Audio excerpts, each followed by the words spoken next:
नमस्कार.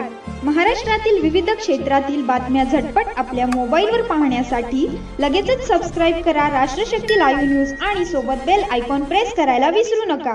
मेघालयमध्ये हनीमूनसाठी गेलेल्या इंदूरच्या बेपत्ता जोडप्याच्या प्रकरणात धक्कादायक ट्विस्ट आला आहे. जवळपास गेल्या 15 दिवसांपासून रघुवंशी जोडपं बेपत्ता होण्याच्या प्रकरणाचे गूढ वाढत चालले होते.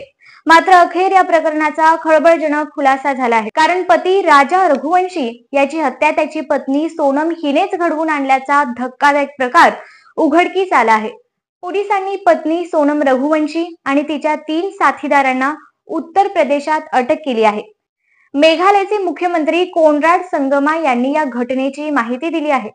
सोनमने पती राजा रघुवंशी यांच्या हत्येची योजना आखून ती अंमलात आणली आहे.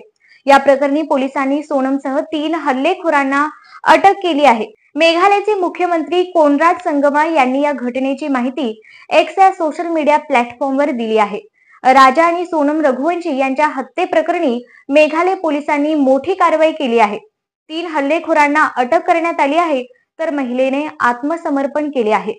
आणखी एका हल्लेखोराला पकडण्यासाठी शोध मोहीम सुरू आहे असे सांगण्यात आले आहे.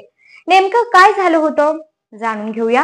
राजा रघुवंशी आणि सोनम रघुवंशी यांचे 11 मे रोजी इंदूरमध्ये लग्न झाले होते. ते 20 मे रोजी हनीमूनसाठी मेघालयला गेले होते. सुरुवातीला दोघांशी संपर्क होत होता, मात्र नंतर संपर्क तुटला. राजाच्या मोठ्या भावाला वाटले की नेटवर्कचा इश्यू असेल, पण 24 मे पासून दोघांचे मोबाईल बंद झाले. त्यामुळे त्यांना चिंता वाटू लागली. सोनमचा भाऊ गोविंद आणि राजाचा भाऊ विपिन यांनी शिलाँग गाठले आणि शोध पथकात सामील झाले. मेघालयचे मुख्यमंत्री कोनराड संगमा यांनी एक्सवर माहिती देताना सांगितले की राजा रघुवंशी हत्याकांडात 7 दिवसांच्या आत मेघालय पोलिसांना मोठं यश मिळाले आहे. मध्य प्रदेश मधील 3 हल्लेखोरांना अटक करण्यात आली आहे. महिलेनं सरेंडर केला आहे आणि आणखी एका हल्लेखोराला पकडण्यासाठी ऑपरेशन अजूनही सुरू आहे. पोलिसांनी दिलेल्या माहितीनुसार सोनमने उत्तर प्रदेशातील गाझीपूर येथे एका ढाब्यावर आत्मसमर्पण केले. या प्रकरणात आणखी काही आरोपी असण्याची शक्यता असून पोलीस कसून तपास करत आहेत. या घटनेमुळे परिसरात खळबळ उडाली असून पोलीस अधिक तपास करत आहेत.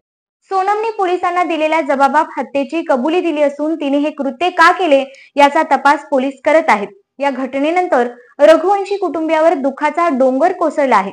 पोलिसांनी आरोपींना अटक करून पुढील कारवाई सुरू केली आहे. या प्रकरणातील सत्य लवकरच समोर येईल अशी अपेक्षा आहे. पोलिसांनी लोकांना शांतता राखण्याचे आवाहन केले आहे. या प्रकरणाचा तपास पूर्ण होईपर्यंत कोणताही निष्कर्ष काढू नये असे पोलिसांनी सांगितले आहे.